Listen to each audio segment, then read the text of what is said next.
YouTube channel Khimji કાચરિયાના માધ્યમ દ્વારા સત્સંગ સાંભળનારા સર્વ ભાવિક ભક્તજનોના હૃદયમાં બિરાજમાન પરમાત્માને મારા પ્રણામ। આજના વિડીયોમાં આપણે સાંભળીશું શ્રીમદ દેવી ભાગવત। શ્રીમદ દેવી ભાગવતનો પહેલા ભાગનો પાઠ આપણે આગળના વિડીયોમાં સાંભળ્યો।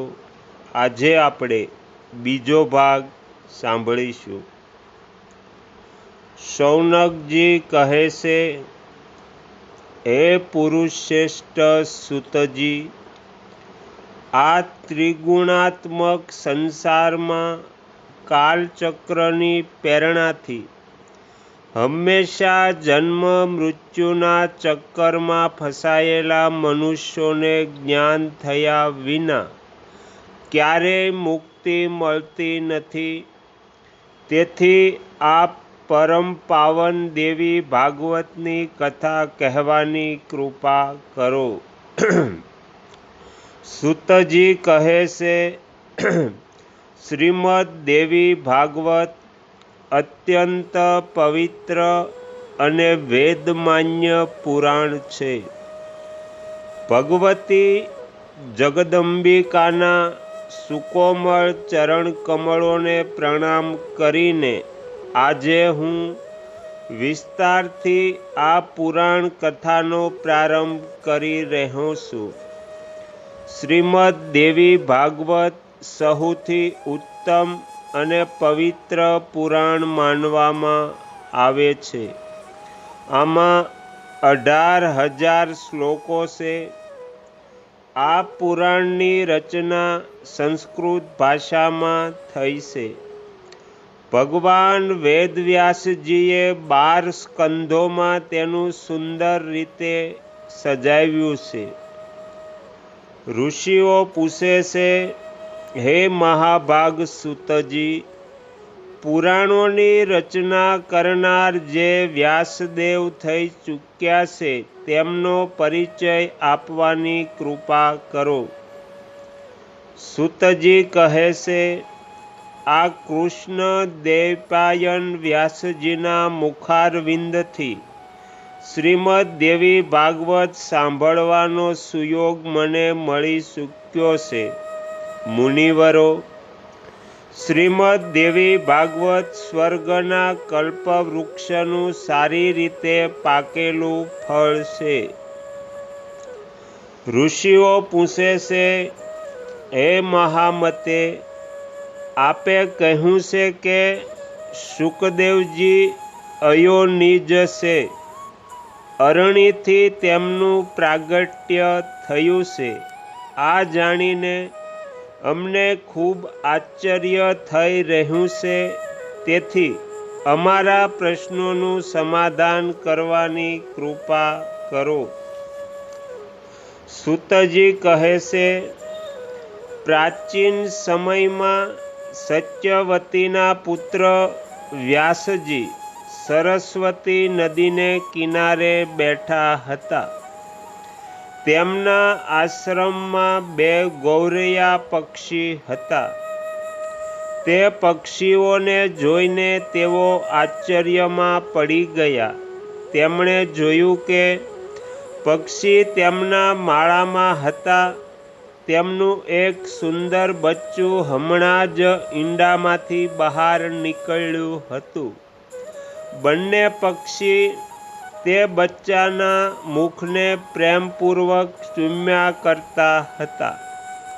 પક્ષીઓનો તે બચ્ચા પ્રતિ અદ્ભુત પ્રેમ જોઈને વ્યાસજી કંઈક વિચારતા હતા। ત્યાં જ મુનિવર નારદજી ત્યાં પધારે છે। નારદજીએ વ્યાસજીને પૂછ્યું, દૈપાયન, આપ આટલા ચિંતામાં કેમ છો? આપની ચિંતાનું કારણ જણાવો। તો વ્યાસજી કહે છે, મેં એવું સાંભળ્યું છે કે પુત્રહીનને ગતિ મળતી નથી અને તેમને માનસિક સુખ પણ પ્રાપ્ત થતું નથી. તેથી હું દુઃખી અને ચિંતિત છું. હવે હું મારો મનોરથ પૂર્ણ કરે તેવા કયા દેવની ઉપાસના કરું, તેની વિચારધારામાં ખોવાઈ ગયો છું.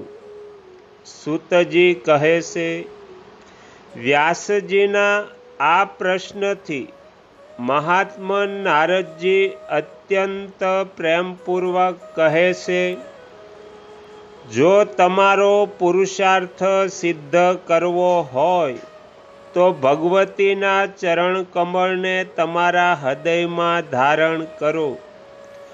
તમારી જે પણ અભિલાષાઓ છે તે બધી જ ભગવતી જગદંબિકા અવશ્ય પૂરી કરી દેશે. સૂતજી કહે છે, હે મુનિગણો, ભગવાન વિષ્ણુ પરમ તેજસ્વી અને દેવોના પણ દેવ છે. તેમની લીલા અતિ અદ્ભુત છે. તમે બધા ખૂબ સાવધાન થઈને તેમની કથા સાંભળો. એકવાર ભગવાન શ્રી હરિને ઘોર યુદ્ધ કરવું પડ્યું. 10,000 વર્ષો સુધી તે યુદ્ધભૂમિમાં લાગ્યા રહ્યા. પછી તેમને થાક જેવું લાગતા તેઓ પોતાના પુણ્ય પ્રદેશ વૈકુંઠમાં ગયા. ત્યાં પદ્માસન લગાવીને બેઠા. ધનુષ્ય પર પ્રત્યસંચા ચડાવી હતી. તે સ્થિતિમાં ધનુષ્યને જમીન પર ટેકવીને તેના આધારે તે થોડા નમીને ઊભા રહ્યા. પરિશ્રમને લીધે અથવા તેમની ઈચ્છા પ્રમાણે તેમને ઘોર નિંદ્રા આવી ગઈ. તે સમયે કેટલાક દિવસથી દૈત્યોને ત્યાં યજ્ઞનું આયોજન કરવાની યોજના ચાલી રહી હતી. ઇન્દ્ર, બ્રહ્મા, શંકર વગેરે બધા યજ્ઞ કરવા માટે તત્પર થઈને ભગવાન શ્રી હરિને મળવા વૈકુંઠમાં ગયા. તેમણે જોયું તો પરમ પ્રભુ ભગવાન શ્રી હરિ યોગ નિંદ્રાવશ બેહોશ જેવા થઈને પડ્યા છે. આવી સ્થિતિમાં ઇન્દ્રએ દેવતાઓને ઉદ્દેશીને કહ્યું, હવે શું કરીશું? દેવતાઓ, તમે સ્વયં વિચાર કરો કે ભગવાન વિષ્ણુને કઈ રીતે જગાડવા? ત્યારે ભગવાન શંકરે કહ્યું, દેવતાઓ, જો કે કોઈની નિંદ્રા ભંગ કરવાનું કાર્ય નિષિદ્ધ છે, તો પણ યજ્ઞ કાર્ય સંપન્ન કરવા માટે તો ભગવાનને જગાડવા જ પડશે. ત્યારે બ્રહ્માએ વમરી નામના એક કીડાને ઉત્પન્ન કર્યો. એવું વિચાર્યું કે ધનુષ પૃથ્વી પર જ છે જ આ કીડો ધનુષ્યની દોરીને કાપી નાખશે અને દોરી કપાતા નમેલું ધનુષ્ય સીધું થઈ ઉપર તરફ આવશે. આમ થવાથી દેવાધિદેવ શ્રી હરિની નિંદ્રા તૂટી જશે. પછી તો દેવતાઓનું કાર્ય અવશ્ય સિદ્ધ થઈ જશે. આ પ્રમાણે બ્રહ્માજીના કહેવાથી તે જ ક્ષણે વમરીએ ધનુષ્યની પ્રત્યંચા જે નીચે જમીન પર હતી તે તોડી નાખી. પછી તો ધનુષ્ય દોરીના બંધનથી મુક્ત થઈ ગયું. પ્રત્યંચા કપાતા અત્યંત ભયંકર અવાજ થયો. ચારે બાજુ અંધકાર છવાઈ ગયો. એટલામાં ખબર નહીં કે ભગવાન વિષ્ણુનું માથું, કુંડલ અને મુંગટ સહિત ઉઠીને ક્યાં જતું રહ્યું. થોડી વાર પછી જ્યારે ભયંકર અંધકાર શમી ગયો, ત્યારે બ્રહ્માજી અને શંકર ભગવાને જોયું તો શ્રી હરિનું શરીર મસ્તક વગર જ ત્યાં પડેલું હતું. અત્યંત દુઃખી થઈને તેમની આંખો અશ્રુધારાઓ વરસાવા લાગી. તેઓ વિલાપ કરવા લાગ્યા, હે નાથ, કેવી દેવી વિચિત્ર ઘટના બની ગઈ. તો અહીંયા આપણે શ્રીમદ દેવી ભાગવતનો બીજો ભાગ સમાપ્ત કરીશું. હવે પછીના વિડીયોમાં આપણે ત્રીજો ભાગ સાંભળીશું. તમે તમારો કિંમતી સમય આપીને એકાગ્ર ચિત્તે પ્રસન્નતાપૂર્વક આ શ્રીમદ દેવી ભાગવત સાંભળ્યું એ બદલ હું આપ સૌનો ખૂબ ખૂબ આભાર વ્યક્ત કરું છું અને આશા પણ રાખું છું કે તમને આ શ્રીમદ દેવી ભાગવત ગમ્યું હશે.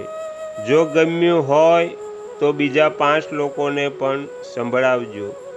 નવદુર્ગા માતની જય.